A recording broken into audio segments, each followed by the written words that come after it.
even a Lilia here. One of those two. But not just yet. It's Ruby.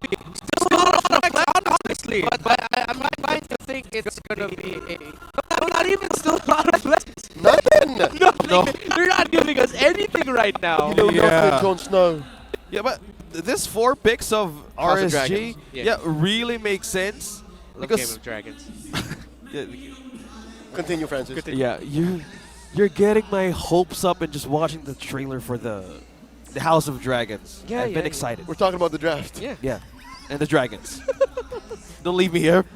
This last pick from Omega will definitely quell all. You know what? I'm not even gonna say that. I can't say that for sure because they might again go pick crazy heroes that we still don't know where they went. Because again, they pick Hylos last game. Yeah. Okay, there's a roamer. Definitely a roamer Okay. now. Definitely Rome. Definitely EXP.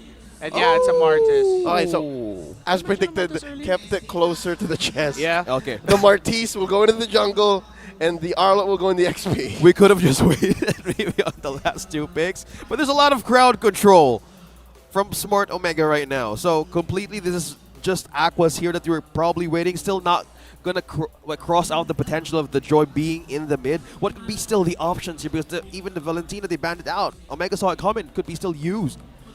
Yeah, I mean, if it's going to be a mid laner that they're looking for, then it's either just going to be Lilia or the... Nana. I like the Nana. Yeah, I prefer the Nana here better. When you're up against like a Martis, Minnow, Arlot, a lot of dive. Yeah. Yes! There she is. Yeah, finally. I mean, we did see her yesterday, but there we go. Oh, okay. So this is a side lane.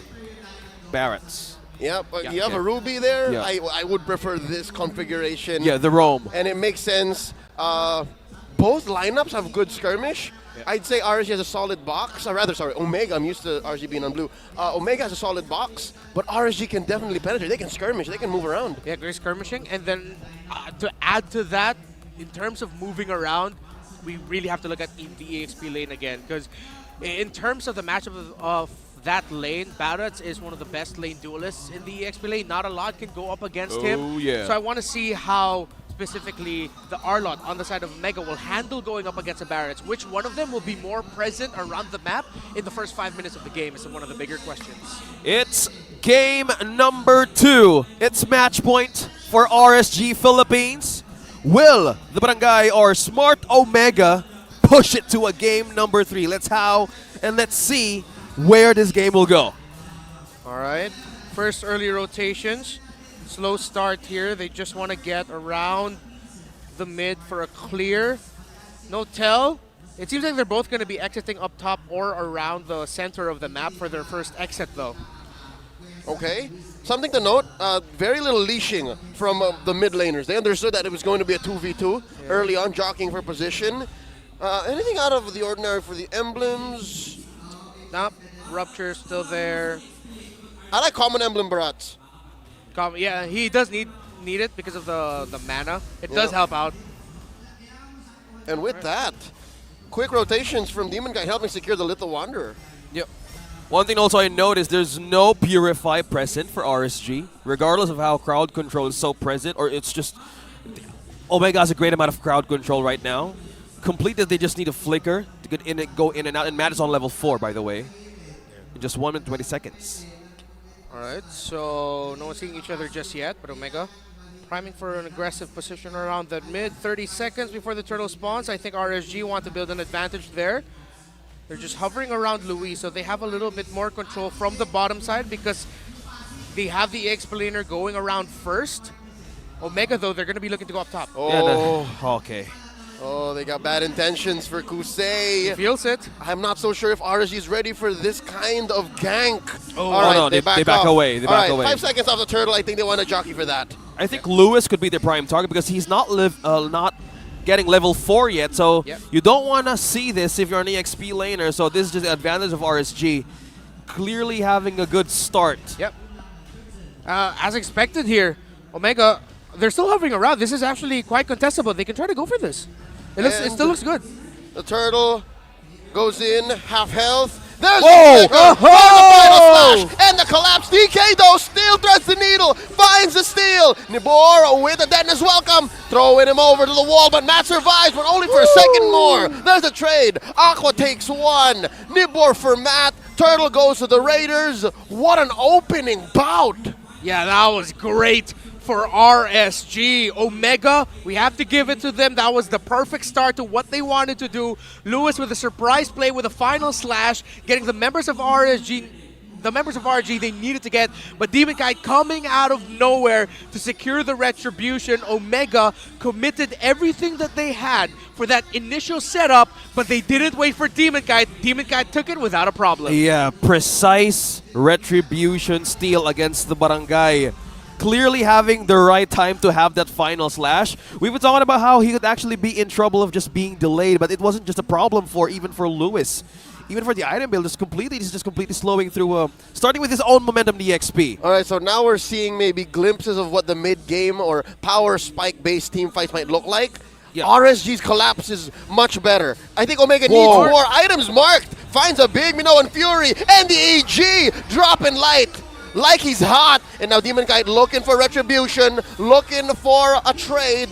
Fails to take it on mark. Nibor, though, gobbles up Matt, spits him out just like that, and RSG can't trade. Small win for Omega. And if you are a Martis, this is the starting momentum that you want to go with RSG. Yeah, and Ryle is happy because the two members on the side of RSG, Light and Nibor, the frontliners, prioritize their Dreadnought armors, meaning that Ryle, if he can get the setups for him, or if he wants to set it up himself, will be dealing a lot of damage early on against RSG. And I think that will just scale slowly as the game will go on. So that's the trade-off there that RSG needs to face. West! Oh no! gold lane, gold Here lane! comes Light. Fails to get the pull, and they move on. Yep. They are late to the party, though, because there's more of a Barangay presence here in the Turtle. Straight. Approaching half health. Big skirmish up top. West caught underneath his turret as the Turtle take continues. Matt and Lewis, Lewis and Matt, Nibor the nearest member, and the Omega squad score 1. Turtle 2 for the Barangay. They completely split RSG in half. The focus was on the gold lane. Why? Well, I feel like in terms of the positioning, RSG just felt that Omega was already there first, and it looked like they had a good setup there. At the same time, that is a typical thing to do. Second turtle, sometimes you can trade it for a gank into the gold lane. They weren't able to get the kill into the west, but they might be able to try and get a gank onto him, knowing that the Purify won't be back for another 40 seconds. That's why maybe you see Light hovering around the gold lane now. RSG are respecting the potential scaling that a Bruno can have. Oh, yeah. And now they Speaking of catch which- Light. Can they get him? And they can! Matt gets one with a decimation. Oh, Matt, completely waken up from the nightmare of game number 1. This is just completely a great start. They're trying to just poke and harass Aqua out. They just want to take this turret up top. And they've set up West for success amazingly. West in the West able to push faster, further than Kusei. Now with a quick look at the items, 2 Genius Swans already built up for the main magic damage dealers. G-dubs. Slight advantage here for the Bruno because of the sequence up top just now for Omega. Ryle still happy, not a lot of magic defense yet on the side of RSG. This is the time for Omega, now that their Bruno is out of lane, to find fights wherein they can just be together, maximize the damage that the Vexana and even the Bruno can dish out. Something else to note. Gentlemen, you notice that there's 4 flickers from RSG, not a single Purify. Yeah, It's so difficult once Mark and Ryle get the wombo combo of the Minoan Fury and the EG. Once it's in, there's very little out for you. Yeah, that was the first thing that I actually trying to point out. Like, how will they escape on the first thing that they kind of miscalculated from the first turtle of the game? Yeah. Sometimes they're just going to have to take it. Or trusting your mechanics, that might be it. Yeah. Like, we'll just play better. Play better, watch your positioning, all that. Uh-oh. The conceal coming in. Light makes the call. Nibor first to the front lines. Lewis and Mark, a close unit, waiting for Matt to get the purple. Ryle blasts him.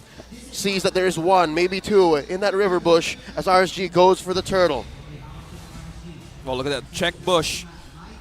Nibor's trying to check. And there's the pull, the flicker from Light. He's offended. Mark finding an angle. Turtle at a 5th of its health. Demonkite with the retribution. Smooth walking away.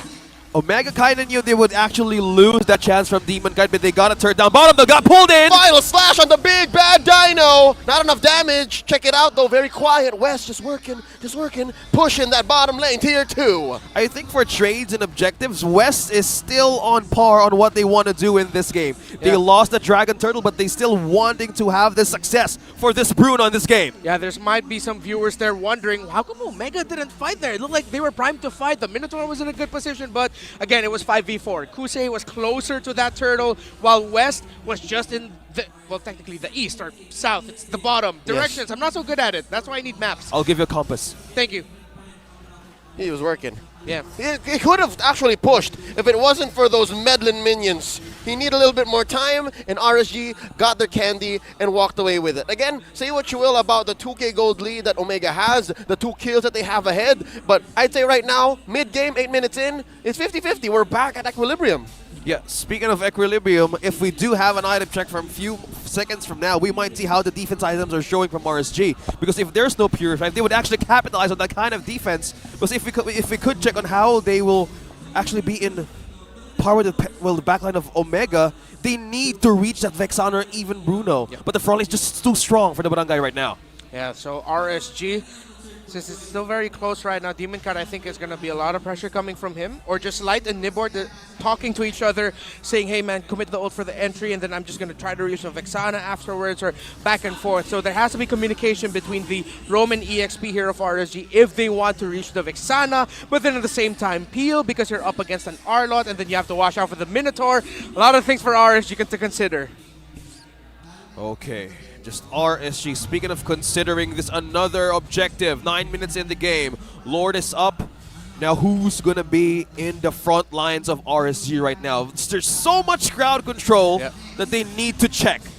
Because Vision, Omega clearly has amount of it right now. Well, the answer is right in your face. It's Nibor. It's the Barats. Again, I mentioned how there's very little Purifier cleanses.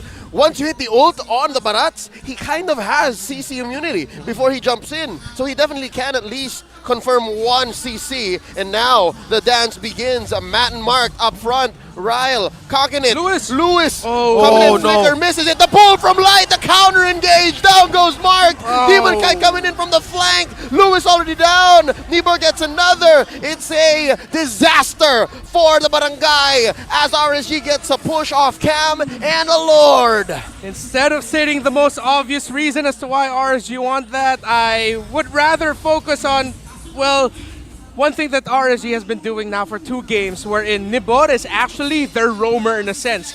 Light is just sort of the follow-up pick-off guy. Nibor gets the information, Light goes in or commits the I'm offended as a counter engage to whatever Omega wants to try and do. So this formation that RSG is doing, it's a slight variation of what Naths would usually do in the EXP lane. He's usually playing more of like an assassin type or fronting alongside Light. Now they've changed it up a bit. Hey rookie, can you front for us? And then we'll have your back. But the thing is, they gave the right heroes for him so far. Game 1 Glue, Game 2, as you mentioned, Leo Barrett is perfect right now. Yeah, it's just Lightning McQueen and Dynaco. Huh? Right now.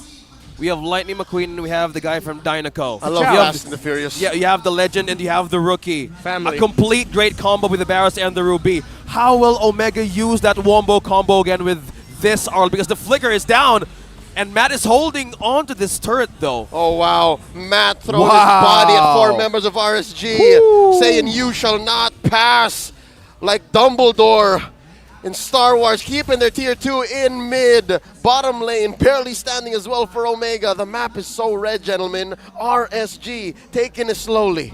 The itemization choices right now of this Vexana has to rush a Divine Glaive after this Winter Truncheon because at this point RSG has magic damage defense.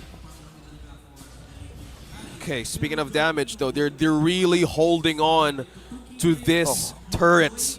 Right now they can even go out. Just having the presence of light in the positions that you don't want to be in, even just in the brushes, look at how the damage is just rising up with Ryle. This is the only player in Smart Omega right now that has an advantage. Yeah, and that's why I keep putting focus onto this Vexana for now, or for majority of it, considering the type of your lineup that you're up against on RSG, where they also like to dive. The Vexana will naturally deal the most damage there. West will eventually catch up. He's just a chunker for everyone. Ryle, in a way, is sort of like the main damage dealer in most sequences. Yep, in the business, what you call the core. The core. The true core of Smart Omega's lineup. And again, I think West has to work closely with Matt. They have to communicate more, because it's those two that will do the finisher. It's those two that will clean up. Yeah, they're the cleanup crew. Well, speaking of cleanup, is the damage now enough? Because we've been looking on the avenues of Smart Omega on how to bounce back. They're looking for a way to clear up some lanes, but how is the late game? How could be this window of Omega could actually work? Because we've seen from few minutes from now that if they miss the chance from the Arlet, things just go wrong in the wrong places. Yeah, well, West already has the items that he needs to deal serviceable damage. Again, just waiting for that Divine Glaive on the side of Ryle. And then that's when RSG will start getting punished for their dives or for any mistakes that they might commit. Here we go, another chance for Omega to maybe find the comeback. Looking for that Lord take. Looking for a big team fight so that Ryle can get his big ult. Lewis gets pulled in.